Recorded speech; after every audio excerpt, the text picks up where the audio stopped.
والصلاة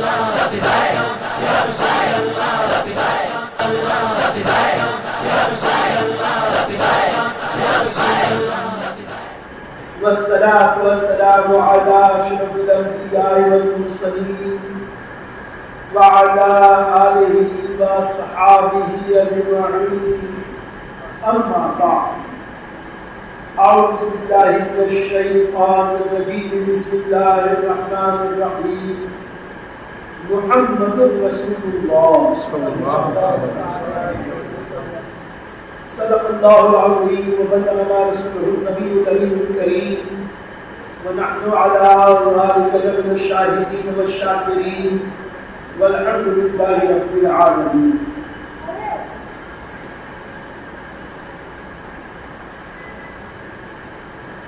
اللہ تبارک و تعالی من شان حبیبی ان اللہ وملائکتہ یصلون علی النبی یا ایھا الذین آمنوا صلوا علیہ وسلموا تسلیما. اللهم صل علی سیدنا مولانا محمد خاتم الجود والکرم منبع العلم والعلم والحکم وآلہ وصحبہ وبارک وسلم. صلاة وسلام علیک یا رسول اللہ وعلی آلک وصحابک یا حبیب اللہ. معزز علماء کرام میرے دین اسلامی بھائیو عزیز بچوں، السلام علیکم ورحمۃ اللہ وبرکاتہ. ماہ رمضان شریف کی یہ بہار ساعتیں اپنے ساتھ عشق و محبت کی لازوال داستانیں لے کے آتی ہیں اور پوری دنیا اسلام یوں تو سال بھر حسب توفیق الہی ہم اللہ اور اس کے پیارے رسول کا ذکر خیر کرتے رہتے ہیں، لیکن ربیع الاول شریف آتے ہم لوگ اللہ کی توفیق سے رسول پاک صاحب اللہ صلی اللہ علیہ وسلم کے ذکر پاک میں اور زیادہ مصروف ہو جاتے ہیں. سیدنا مولانا محمد سیدنا مولانا محمد وبارک وسلم. صلاۃ و سلام علیک یا رسول اللہ وعلی آلک وصحابک یا حبیب اللہ. خوش نصیب ہے وہ مسلمان جو اپنے اوقات اللہ کے پیارے حبیب صلی اللہ علیہ وسلم کے ذکر خیر میں گزارتے ہیں. ہم اللہ کا شکر ادا کرتے ہیں کہ اللہ تعالیٰ نے اپنے محبوب کی صدقے آج ہمیں دل کی توفیق عطا فرمائی کہ ہم کچھ دیر دین و دیانت کی باتیں کریں. میرے بزرگوں اور دوستوں، ہم تو صلاۃ کے بعد مجھے قرآن پاک کی انتہائی مشہور و معروف آیت کریمہ کا ایک حصہ آپ کے سامنے تلاوت کیا. محمد رسول اللہ. اگرچہ یہ ہمارے کلمے میں دوسرا جز بھی ہے، ہم کلمہ طیب پڑھتے ہیں لا الہ الا اللہ محمد رسول اللہ، لیکن یہ کلمہ بھی ہے حقیقت میں قرآن کی آیات کا حصہ. محمد رسول اللہ، محمد اللہ کے رسول ہے. رسول بمانے اللہ کی طرف سے آئے ہوئے پیغامبر، وہ قاصد و پیغامبر جو اللہ کا پیغام اللہ کے بندوں تک پہنچانے کے لیے اللہ تعالیٰ نے مبعوث فرمائے. یہ اللہ کے نائب اور خلیفہ بن کر دنیا میں آتے ہیں. یہ رب کے بندے ہوتے ہیں اور سارے بندوں کے آقا اور سرکار. بندگی کے اعتبار سے، تقدیم کے اعتبار سے تو یہ خدا کی مخلوق ہے، لیکن مقام و مرتبے کے اعتبار سے یہ انبیاء اور رسول اپنی اپنی امتیوں سے اور عام امتیوں سے افضل و اعلیٰ برتر و بالا. یہ رسول محتاج اور لاچار بن کر اس دنیا میں نہیں آتے، بلکہ اللہ تعالیٰ انہیں مالک و مختار بنا کے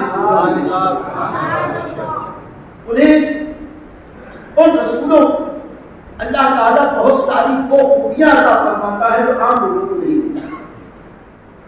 بے شمار خوبیاں اللہ نبیوں اور رسولوں کو عطا فرما. ان میں سے چند عرض کروں. اللہ تعالیٰ نبیوں کو حسین و جمیل بنا دیتے ہیں. ایسا حسن و جمال دیکھ بھیجتا ہے کہ ان انبیاء کرام کے خلاف کوئی دل میں ہلکی سی بھی کجی نہیں رکھ سکتا. ان کے حسن و جمال کے معاملے میں کوئی ان پر اعتراض نہیں کر سکتا.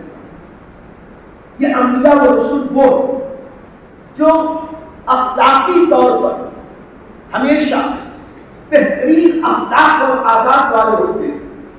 ان کی کوئی ایسی خوبی نہیں ہوتی یا ان کی کوئی عادت ایسی نہیں ہوتی جس پر کوئی اعتراض کر سکے. یہ انبیاء و رسول خاندانی طور پر اعلیٰ نسل ہوتے، اعلیٰ نسل ہوتے.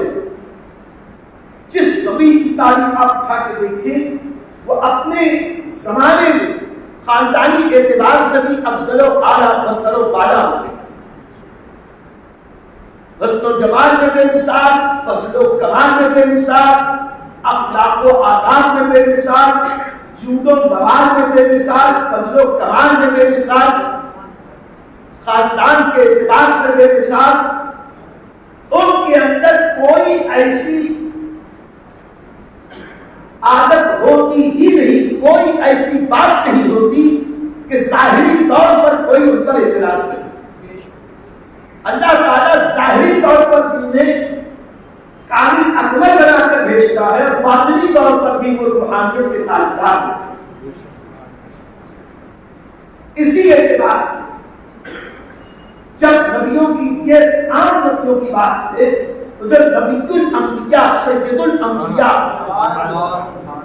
افضل الرسل تاجدار رسولہ محمد عربی صلی اللہ علیہ وسلم کی باری آئی تو ان کی شان کو وہ کہ امام اہل سنت فرماتے ہیں سب سے اعلیٰ اولا ہمارا، سب سے اعلیٰ اولا ہمارا نبی، سب سے بالا والا ہمارا نبی، اپنے مولا کا پیارا ہمارا نبی، اور دونوں عالم کا دلہا ہمارا. خلق سے اولیاء، اولیاء سے رسول، خلق سے اولیاء، اولیاء سے رسول، اور رسولوں سے اعلیٰ ہمارا. اب کام دیتا ہے دینے کو چاہیے، دینے والا ہے سچا ہمارا. اور گل کے کونین میں انبیاء تاجدار، تاجداروں کا آقا ہمارا. میرے دوستوں اور بزرگوں، اشعار تو بہت آپ سنتے سناتے رہتے. یہاں عرض یہ کرنا ہے ہر نبی کی شان جو میں نے بیان کی اس میں تو ہر نبی شامل، لیکن نبی الانبیاء وہ کہ جن کے بارے میں پوری دنیا کا اتفاق ہے کہ سارے نبیوں کو جو کمالات اور فضائل ملے اللہ نے وہ سارا فضل و کمال، وجود و نماز تنہا اپنے محبوب صلی اللہ علیہ وسلم کو عطا فرمایا. سارے معجزات جو دوسرے نبیوں کو ملے تھے ان سب کو بھی ہمارے نبی کو عطا کیا، اور مزید کچھ ایسے معجزات دیے جس میں ہمارے آقا علیہ الصلوۃ والسلام تنہا. اللہ نے اپنے محبوب کو بے مثل و بے مثال. کائنات میں اکثر چیزوں کی مثال کو پیش کی جاتی ہے لیکن نبی پاک کی ذات بے مثل و بے مثال. آقا کریم علیہ السلام والسلام نبیوں میں بے مثال، رسولوں میں بے مثال، انسانوں میں بے مثال. جس خاندان میں آئے وہ خاندان میں مثال، جس قبیلے میں آئے وہ قبیلہ میں مثال، جس بستی میں آئے وہ بستی میں مثال، جس گھر میں پیدا ہوئے وہ گھر میں مثال، جن صحابہ میں آئے وہ صحابہ میں مثال. ان پر جو قرآن نازل ہوا وہ قرآن آسمانی کتابوں میں بے مثال، جو دین اللہ نے دے دیا وہ دین بے مثال. اور اللہ نے انہیں جو گھر والے دیے وہ گھر والے دنیا میں بے مثال. اللہ قرآن میں فرماتا ہے انما یرید اللہ لیذهب عنکم الرجس اہل البیت. اللہ نے ارادہ کر دیا ہے اے نبی کے گھر والوں کہ ہم ان سے ناپاکی کو دور کر دیں. اس اعتبار سے دیکھیں تو نبی کے گھر والے بے مثال، ایسے بے مثال کہ رب ارادہ کر لے کہ میں نبی کے گھر والوں کو ناپاکی سے پاک کر دوں گا، ہر رجس سے انہیں بچا دوں گا، ظاہری خرابی سے بھی باطنی خرابی سے بھی بچا دوں گا. تو رب کا ارادہ تو پھر رب کا ارادہ، رب ارادہ کر دے تو پوری کائنات وجود میں آ جاتی. اب جب رب ارادہ کر دے کہ نبی کے گھر والوں میں رجس سے پاک کر دوں گا، خدا کی قسم پھر کائنات میں کوئی نبی کے گھر والوں کو عیب لگا ہی نہیں سکتا اگر وہ مسلمان. اب نبی کے گھر والے کون ہیں؟ تو قرآنی فرامین کی روشنی، آیات قرآنیہ کی روشنی، احادیث طیبات کی روشنی، قرآن کے اسلوب کی روشنی، گھر والوں میں سب سے پہلے اہل و عیال آتے ہیں. بیویاں گھر والی کہی جاتی ہیں. اس اقتدار سے اس آیت کریمہ کی تفسیر میں علماء کرام فرماتے ہیں کہ جن کے بارے میں اللہ نے اعلان کیا کہ میں نے ارادہ کر دیا کہ انہیں پاک رکھوں گا، یہ وہ لوگ ہیں جو نبی کی ازواج مطہرات، اسی لیے انہیں صرف ازواج نہیں کہا جاتا، ازواج مطہرات کہا جاتا. وہ بیویاں جو پاک باز بیویاں.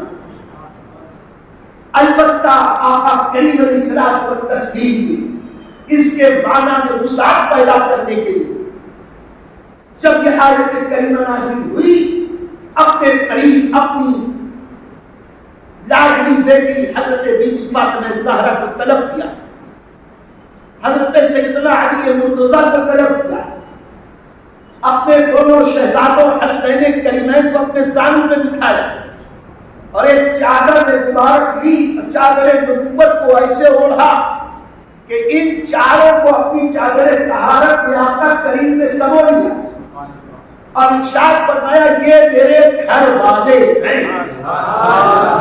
اب جنہیں نبی نے گھر والا کہہ دیا، اب اگر لغوی اعتبار سے وہ گھر والے نہ بھی سمجھے جائیں تو نبی نے خاص کر دیا یہ میرے گھر والے ہیں. تو اہل بیت میں الحمدللہ بی بی فاطمہ زہرا، ان کے شوہر مبارک حضرت علی مرتضیٰ اور حسنین کریمین شامل. یہ کام حضرت ام سلمہ رضی اللہ تعالی عنہا کے کاشانِ اقدس میں ہو رہا تھا. آیت کریمہ وہی نازل ہوئی تھی. حضرت ام سلمہ رضی اللہ تعالی عنہا نے اس چادر میں اپنے آپ کو داخل کر کے یہ کہنا چاہا یا یہ کہا یا رسول اللہ صلی اللہ علیہ وسلم میں بھی آپ کے اہل بیت ہوں. تو آقا کریم نے ارشاد فرمایا تم خیر پر ہو، تم خیر پر ہو. یعنی یہ نہیں کہا کہ تم اس میں شامل نہیں ہو، یہ تو بتانا مقصود تھا کہ تم تو پہلے ہی نبی کے گھر والوں میں آتے ہو. یہ تو میں نے خصوصی فضل و کرم سے ان بیٹی داماد اور نواسوں کو اہل بیت میں شامل کیا. یقیناً یہ سب اہل بیت اور ازواج مطہرات یہ وہ ہیں کہ جن کو اللہ تعالیٰ نے رجس سے، ناپاکی سے ہمیشہ دور رکھا، ہر ظاہری باطنی خرابی سے دور رکھا. ایک بار ایک زوجہ محترمہ کے تعلق سے کچھ کچی پکی باتیں عوام نے شہرت پائی. اللہ نے قرآن نازل کیا کہ اللہ کی یہ سنت مفہوم عرض کر رہا کہ پاک لوگوں کے لیے پاک بیویاں، ناپاک لوگوں کے لیے ناپاک بیویاں. اے نبی کے گھر والوں، ہم نے تمہیں نبی کی زوجہ بنایا ہے تو تم پاک صاف تھی، یہ تو بتایا. اس آیت کا مفہوم یہی ہے کہ جو نبی کے عقد میں شامل ہو جاتی ہے، داخل ہو جاتی ہے، حقیقت میں وہ پاک باز اور پاک صاف ہوتی ہے. اور آقا کریم علیہ السلام کو تسلیم کی جب نسبت پا کر عام امتی خیر امت کا خطاب پائے ہوں تو جو نبی کی پاک بیویاں ہیں وہ نبی کے حوالے عقد میں جب آئیں یہ امت کی مائیں قرار پائیں۔ اللہ تعالیٰ نے قرآن پاک میں فرمایا کہ یہ نبی مومنین کی جان سے زیادہ قریب ہے اور ان کی بیویاں امت کی مائیں ہیں۔ قرآن سے ازواج مطہرات کو امہات المومنین کا خطاب ہے۔ میرے آقا کی سلام تو ایسے نبی ہیں کہ ہر فرد بشر ہمارے نبی کا امتی ہے۔ ایسا امتی جو امت اجابت میں ہے مومن ہے، جو امت دعوت میں ہے ایمان نہ لائے لیکن امتی وہ بھی ہے، لیکن اللہ کے نبی کی ازواج اللہ نے مومنین کی ماں کہا، یعنی جو جس دل نبی کی سچی محبت ہے انہی کی ماں ہے ازواج مطہرات، پوری امت کی ماں۔ اور اللہ تعالیٰ نے ازواج مطہرات کے بارے میں یہ بھی اعلان فرما دیا، اے نبی کی بیویوں تم اور عورتوں کی مثل نہیں ہو۔ میں یہ عرض کروں کہ جب نبی کے عقد میں آ جانے کے بعد اللہ تعالیٰ یہ اعلان کرے قرآن پاک، اے نبی کی بیویوں تم عام عورتوں کی طرح نہیں ہو، تو جب نبی کے عقد میں آ کر عورتیں عام عورتوں کی طرح نہیں ہوئی، یہ ازواج مطہرات عام عورتوں کی طرح نہیں ہوئی، تو جو نبی سارے نبیوں کے نبی ہیں وہ ہماری مثل کیسے ہو سکتے ہیں؟ جو یہ عقیدہ رکھے ایسے عقیدے میں ہم 100 بار حرف لعنت۔ اللہ نے اپنے محبوب کو بے مثل و بے مثال سید بریلی کے تاجدار نے کہا، لم یات نظیروں کا فی نظر مثل شد پیدا جانا، لم یات نظیروں کا فی نظر مثل شد پیدا جانا، اور جب راج کو تاج برے سر سوہے تجھ کو شہید کو سرانا۔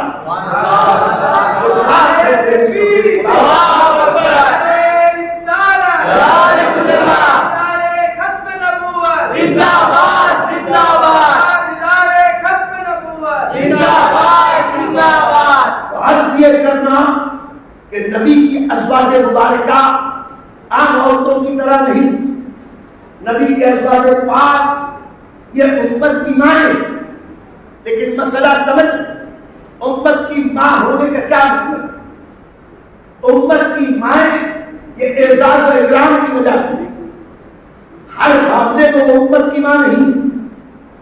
مثال کے طور پر محرم ہونے کی حیثیت سے یہ امہات المومنین تو ہیں، ساری امت کی ماں تو ہیں، اس کا یہ مطلب نہیں کہ اوپر پردہ فرض نہیں، ہر نامحرم سے پردہ اوپر بھی لازم، ازواج مطہرات پر بھی پردہ فرض۔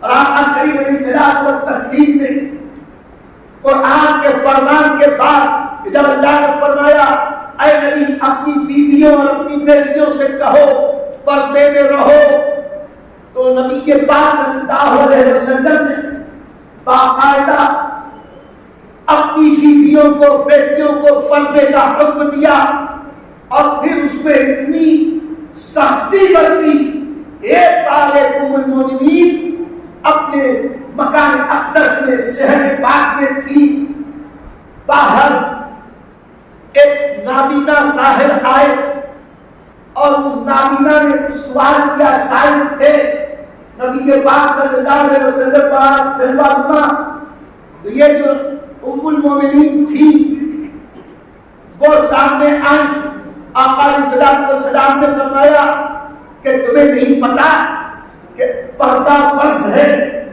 تم بغیر پردے کے شہر تک کیسے آئے؟ اندر جاؤ۔ انہوں نے عرض کی یا رسول اللہ صلی اللہ علیہ وسلم یہ تو نابینا ہے، یہ تو مجھے نہیں دیکھ پا رہے۔ آقا علیہ السلام نے فرمایا وہ نابینا ہے، تم تو بینا ہو، تم تو دیکھ رہی ہو، پردہ فرض۔ میرے دوستو یہ بھی امت کی بہت بڑی خوش نصیبی، یہ ازواج مطہرات اس لیے نبی کے گھر میں تھی کہ قیامت تک کے آنے والی امت کو دین ملے، اسلام ملے، قرآن کی صحیح سمجھ ملے، احادیث مصطفیٰ کے ذریعے سنت مصطفیٰ کا ایسا جلوہ ملے کہ کیسے اسلام پر عمل کرنا ہے اسے سکھایا ہے۔ تو اور صحابہ کے ساتھ ساتھ ازواج مطہرات نے اس پر تو پردے کے اعتبار سے پردہ فرض، اسی کے ساتھ ساتھ کوئی انتقال کر جائے تو اس کے بیٹوں کو اس کا ورثہ، اس کی میراث ملتی ہے۔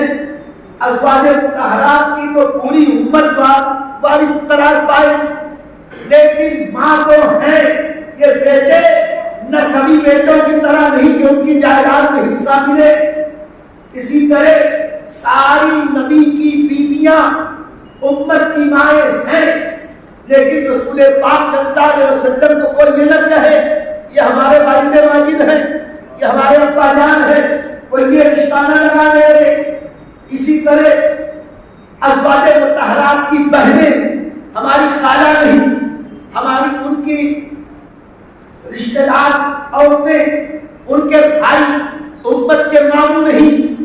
یہ صرف اس لیے امت کی مائیں کہا گیا کہ سارے امتی ان ازواج مطہرات کو اس اعتبار سے ماں سمجھے کہ نبی کے اس دنیا سے چلے جانے کے بعد بھی کوئی امتی ان خواتین کے ساتھ نکاح نہیں کر سکتا، کوئی ان کے ساتھ نکاح نہیں کر سکتا۔ یہی وجہ ہے کہ بعض ازواج مطہرات نبی کے پاک صاحب دولت صلی اللہ علیہ وسلم کے رسالت اقدس کے بعد 48 سال 50 سال بعد اختلاف روایت 60 سال تک حیات رہی، لیکن کسی نے دوسرا نکاح نہیں کیا۔ خود ام المومنین حضرت عائشہ صدیقہ رضی اللہ تعالی عنہا نبی کے پاک صاحب دولت صلی اللہ علیہ وسلم کے رسالت اقدس کے وقت کل 18 سال کی تھی، اور تقریباً 48 سال یا اس سے کچھ زائد ظاہری حیات میں رہی، لیکن الحمدللہ وہ امت کی ماں ہی رہی اس اعتبار سے کہ نہ کسی کے حاشیے خیال میں آیا کہ کوئی رشتہ بھیجتا، اور نہ ام المومنین نے کبھی اس طریقے کا کوئی خیال ظاہر کیا۔ تو امت کی مائیں کس اعتبار سے ہے، امتیوں کا رشتہ یہ ازواج مطہرات کے ساتھ ہو نہیں سکتا، ورنہ دنیا کی اور عورتیں بیوہ ہو جائیں، جن عورتوں کے شوہر انتقال کر جائیں یا انہیں طلاق دے دی جائے، مطلقہ ہو، وہ دوسرے مردوں کے ساتھ نکاح کر سکتی ہیں، لیکن ازواج مطہرات کو اختیار نہیں۔ قرآن پاک سے ثابت، احادیث مصطفیٰ سے ثابت۔ اسی میں میرے دوست اب ایک بات آئی ہے تو عرض کریں، آخر کیا ہوتا کہ اور عورتیں قرآن کے ماننے والی، اسلام کا کلمہ پڑھنے والی، نبی کی امتی جب وہ بیوہ ہو جائیں یا مطلقہ، انہیں اختیار ہے کہ کسی کے ساتھ نکاح کریں، لیکن آقا کریم علیہ الصلوۃ والتسلیم کی ازواج پاک کو اس کی اجازت کیوں نہیں کہ بعد وصال نبی ان کی بیویاں دوسروں سے نکاح نہ کریں؟ کیوں؟ اعلیٰ حضرت عظیم البرکت کے نام عشق و محبت ارشاد فرماتے ہیں کہ انبیاء کو بھی اجل آنی ہے، انبیاء کرام پر بھی موت طاری ہونی ہے، انبیاء کو بھی اجل آنی ہے، مگر اتنی کہ فقط آنی ہے، مگر اتنی موت صرف ایک آن کے، اور پھر ایک آن کے بعد مثل ثابت وہی جسمانی ہے، اسے آن کی موت کے بعد انبیاء کرام کو پھر وہی جسمانی حیات اللہ دیتا ہے جو عام لوگوں کو ملا کرتی ہے۔ ان کی حیات بعد ممات یہ بے مثل و بے مثال ہے، ہماری اس زندگی سے بھی اربوں خربوں گنا زیادہ ان انبیاء کرام کی وہ اخروی زندگی ہے، وہ برزخی زندگی ہے۔ انبیاء اپنی قبروں میں زندہ ہیں، امت کا عقیدہ حدیث پاک کی روشنی میں اللہ کے پیارے حبیب فرماتے ہیں کہ اللہ نے زمین پر حرام کر دیا ہے وہ انبیاء کے جسموں کو کھائے، اور یہ انبیاء کرام قبروں میں رزق دیے جاتے ہیں، اللہ نے رزق عطا فرماتا ہے۔ اسی حدیث پاک کی روشنی میں علماء اور محدثین نے بہت ساری باتیں فرمائی ہیں۔ تو انبیاء کرام اپنی قبروں میں زندہ ہیں اور اسی حیات کے ساتھ زندہ ہیں جو وصال کے پہلے ان کی زندگی تھی۔ حدیث معراج میں میرے آقا نے ارشاد فرمایا، میں جب ملائکہ کے پاس سے معراج کے سفر پہ گزرا تو میں نے حضرت موسیٰ کو دیکھا۔ حضرت موسیٰ علیہ السلام اپنی قبر میں کھڑے ہو کر نماز پڑھ رہے ہیں۔ میں پوچھتا ہوں، قبر میں کھڑے ہو کر نماز پڑھنا اور پڑھتے وقت دکھائی دینا رسول پاک صلی اللہ علیہ وسلم کو، تو کیا یہ صرف عالم مثال میں تھا؟ ارے جب نبی کے پاک صاحب دولت کو عام امتی خواب میں دیکھے تو میرے آقا فرمائے، جس مومن نے مجھے خواب میں دیکھا اس نے مجھی کو دیکھا، مجھی کو دیکھا، یقیناً مجھی کو دیکھا، اس لیے کہ شیطان میری شکل نہیں اختیار کر سکتا۔ تو نبی کو خواب میں امتی دیکھے تو خواب میں مثال، اب نبی اپنے معراج کے سفر میں حضرت موسیٰ کو نماز پڑھتے دیکھے تو یہ کون کہے گا کہ یہ خواب کی بات ہے؟ یقیناً بیداری کی بات ہے۔ اب میں پوچھوں کہ نماز کون پڑھتا ہے؟ جو مکلف ہو، جو زندہ ہو، وہی تو پڑھتا ہے۔ انبیاء کرام تو قبروں میں بھی زندہ ہے۔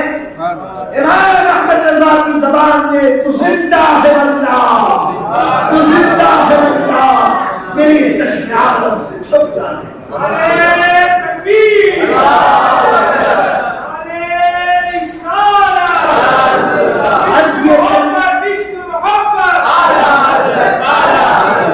میرے دوستوں اور بزرگوں، بات چل رہی تھی آج عورتیں بیوہ ہو جائیں، مطلقہ ہو جائیں تو ان کا نکاح ختم ہو جاتا ہے، رشتہ ٹوٹ جاتا ہے، وہ دوسرے شوہر سے نکاح کر سکتی ہے، لیکن نبی کے پاک صاحب اولاد کی ازواج مبارکہ وصال نبوی کے بعد بھی کسی سے نکاح نہیں کر سکتی۔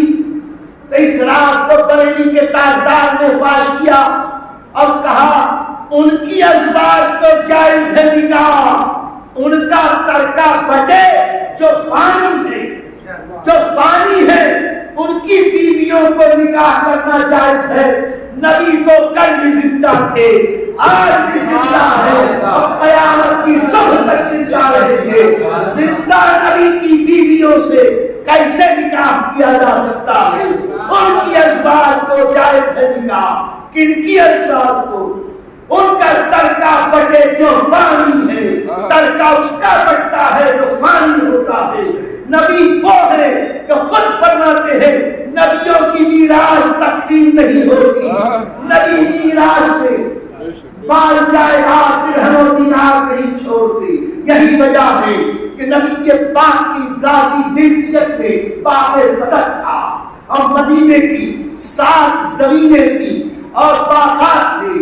نبی پاک کی جو ذاتی جائیداد تھی، اللہ کے نبی کے اس دنیا سے چلے جانے کے بعد حضرت صدیق اکبر نے، اس کے بعد فاروق اعظم نے، ان کے بعد عثمان غنی نے، ان کے بعد مولا علی نے، ان کے بعد امام حسن مجتبی نے، یہ جتنے بھی خلفائے راشدین ہوئے، انہوں نے ان ساری جائیدادوں کو، خاص طور سے فدق کے باغ کو، نبی کے وارثین میں نہیں تقسیم کیا، نہ بی بی فاطمہ زہرا کو عطا کیا، نہیں حضرت عائشہ صدیقہ کو دیا، اس لیے کہ وہ نبی کی بیوی تھی، میراث میں حقدار تھی، نہ حضرت حفصہ کو دیا، نہ دیگر ازواج مطہرات کو دیا، کسی کو نہ دیا، اس لیے کہ میراث ان کی بٹتی ہے جو فنا ہو جاتے ہیں، جو زندہ ہوتا ہے اس کی جائیداد نہیں بٹتی۔ تو زندہ ہے اللہ، تو زندہ ہے اللہ، میری چشم عالم سے چھپ جا۔ سبحان اللہ۔